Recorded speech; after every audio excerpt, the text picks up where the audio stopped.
grâce m'accompagneront tous les jours de ma vie. Oui, le bonheur et la grâce m'accompagneront tous les jours de ma vie.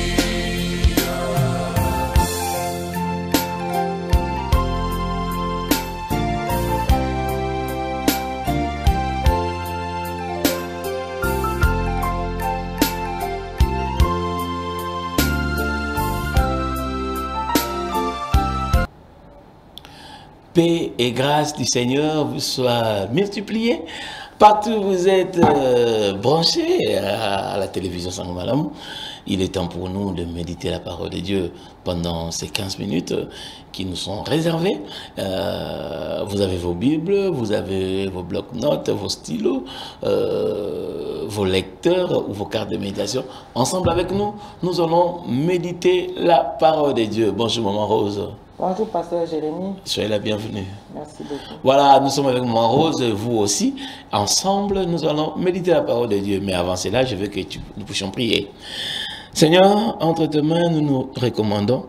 Nous prions que tu nous parles par ta parole, qui te plaise au Dieu de nous éclairer pour que nous menions une vie qui te plaise. Amen. Amen. Voilà, nous allons méditer dans Nombre chapitre 4.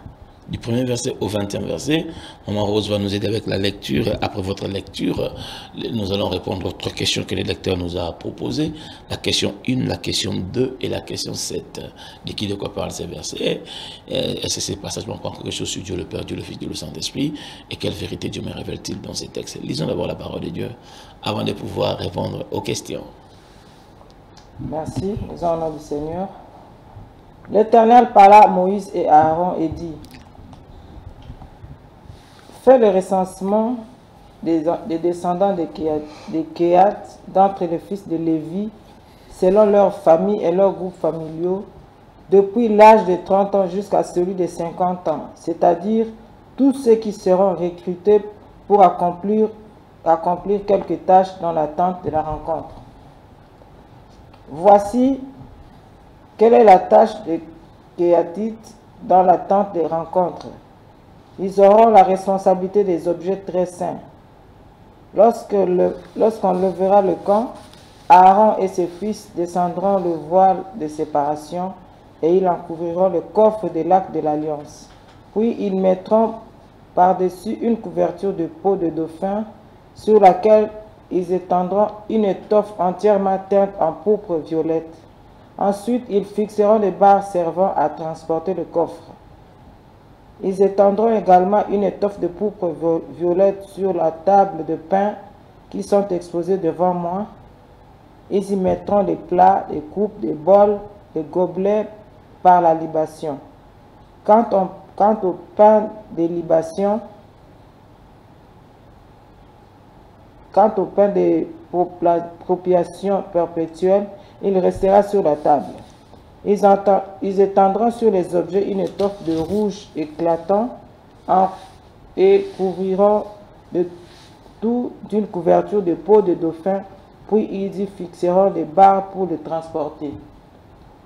Ils prendront une étoffe de pourpre violette et recouvrant le chandelier, ses lampes, ses pincettes, ses fourchettes et tous les récipients d'huile destinés à son service.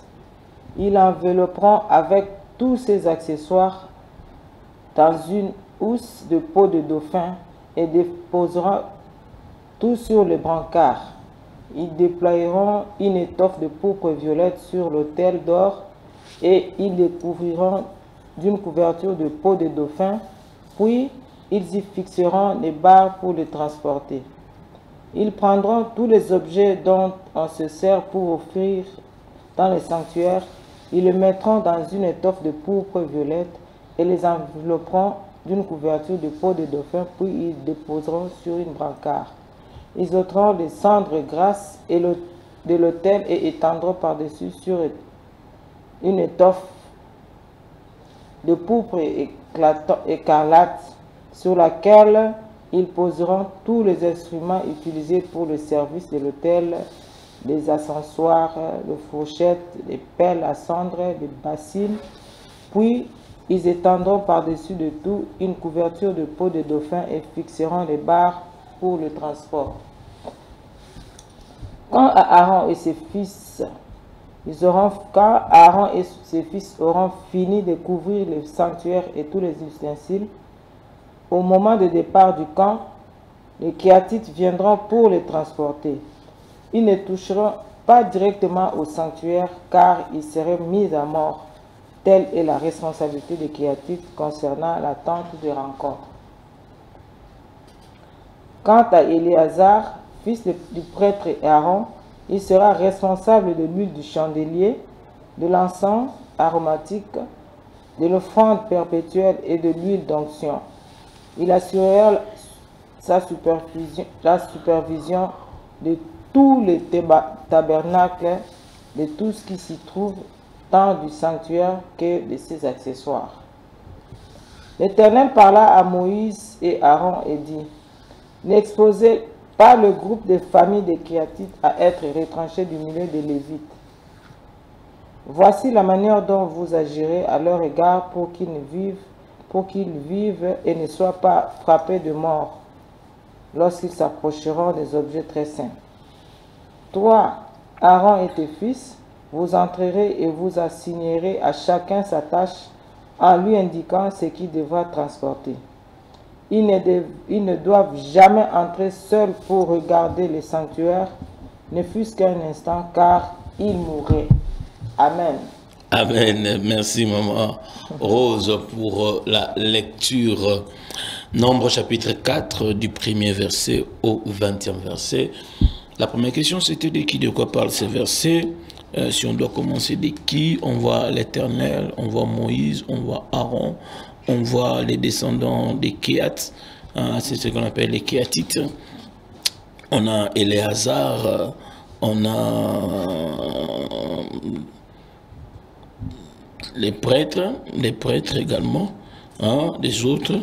Voilà. De quoi il est question? Il est question du rôle que doit jouer le fils des Kéat, donc les Kéatites, des rôles que doivent jouer les Kéatites dans le temple. Et la Bible nous précise qu'ils ont que le rôle de transporter les objets sacrés lors de leur déplacement dans le désert. Est-ce qu'il y a encore autre élément, Maros, par rapport à cette première question? Oui, comme vous l'avez bien cité, il y a l'Éternel qui parle, il s'adresse à Aaron et Moïse et puis les Kéatites, c'est-à-dire il leur présente à chacun sa fonction. Et c'est la responsabilité qu'il donne à Aaron et Moïse.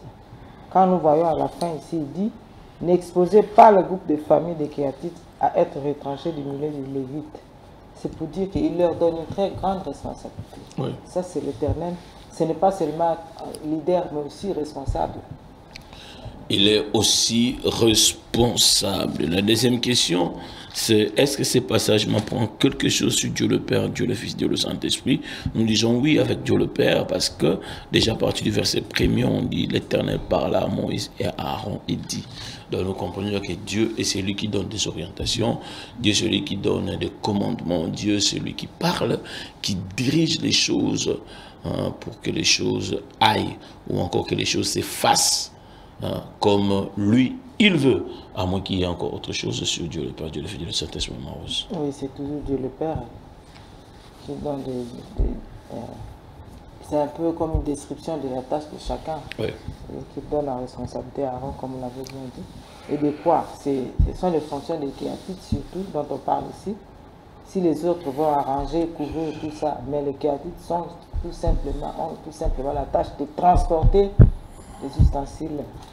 C'est ça un peu. Voilà. Et puis nous voyons aussi, il ajoute aussi à Éléazar. Oui, au verset 16, quand il dit, fils du prêtre Aaron, il sera responsable de l'huile de chandelier, de l'encens aromatique, des offrandes perpétuelles, de l'huile d'onction. Il assurera sa supervision, la supervision du tabernacle, de tout ce qui s'y trouve, tant du sanctuaire que de ses accessoires.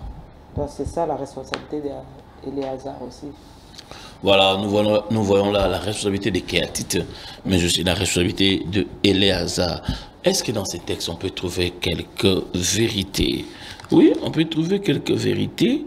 La première vérité que moi je vais souligner ici, c'est le verset, à partir du verset 4. On dit, voici quelle est la tâche des Kéatites. Là, je vois deux choses. La première, c'est que Dieu veut que les choses se fassent en équipe. Il pouvait charger simplement Aaron et ses fils pour faire tout. Mais il ne veut pas garder cela pour eux-mêmes. Il veut que les autres également puissent participer dans cette tâche. C'est là où il est important de savoir travailler en équipe. Hein? Moi, j'ai joue tel rôle, l'autre joue tel rôle. Et ensemble, nous pouvons faire une bonne équipe. Mais la deuxième des choses, toujours en termes de vérité dans ces textes, c'est que Dieu est en train de responsabiliser le Kéatite pour faire une mission.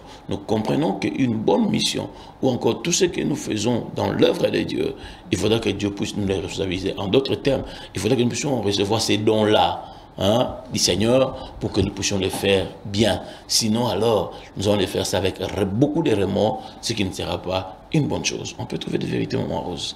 Oui, des vérités quand on dit ici. Quand Aaron et ses fils auront fini de couvrir le sanctuaire et ses ustensiles plutôt, au moment du départ de camp, les Kéatites viendront pour les transporter. Ils ne toucheront pas directement au sanctuaire car ils seraient mis à mort. Telle est la responsabilité des Kéatites concernant la tente de la rencontre. Ici, nous voyons Dieu qui place quelqu'un, mais il connaît ses limites. Okay. Donc mon rôle est de faire ceci, cela, mais pas au-delà. Sinon, on va subir les conséquences. Ici, on voit la conséquence. S'ils doivent le faire, mais dépasser les limites, ils vont connaître la mort. Ce sera la conséquence, c'est la mise à mort. C'est pour dire que nous aussi, en tant que chrétiens, nous devons connaître nos limites ici sur terre. Qu'est-ce que nous devons faire, qu'est-ce que nous ne devons pas faire. Dieu nous a donné sa parole pour comprendre, pour savoir nos limites.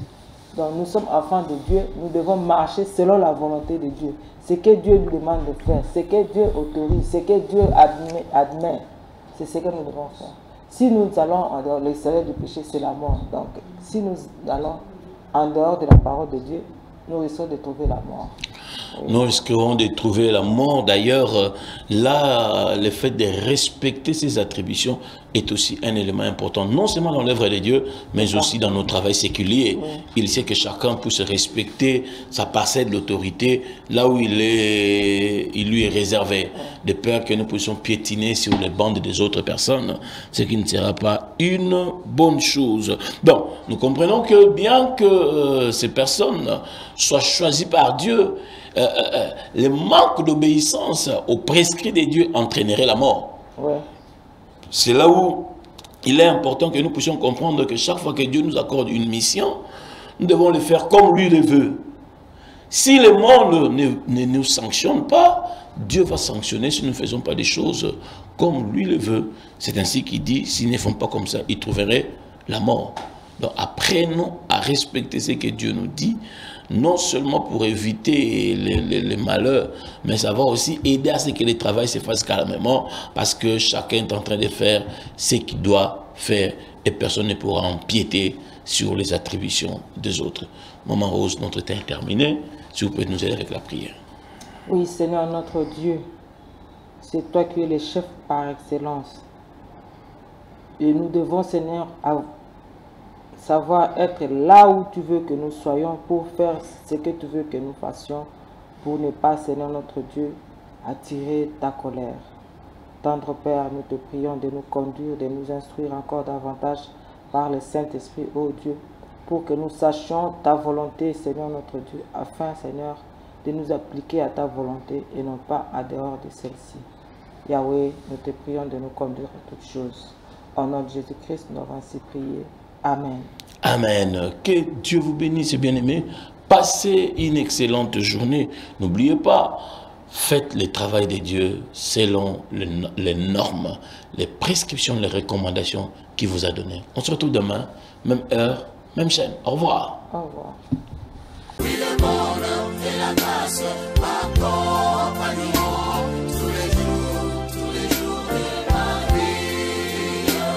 Oui, le bonheur et la grâce m'accompagneront.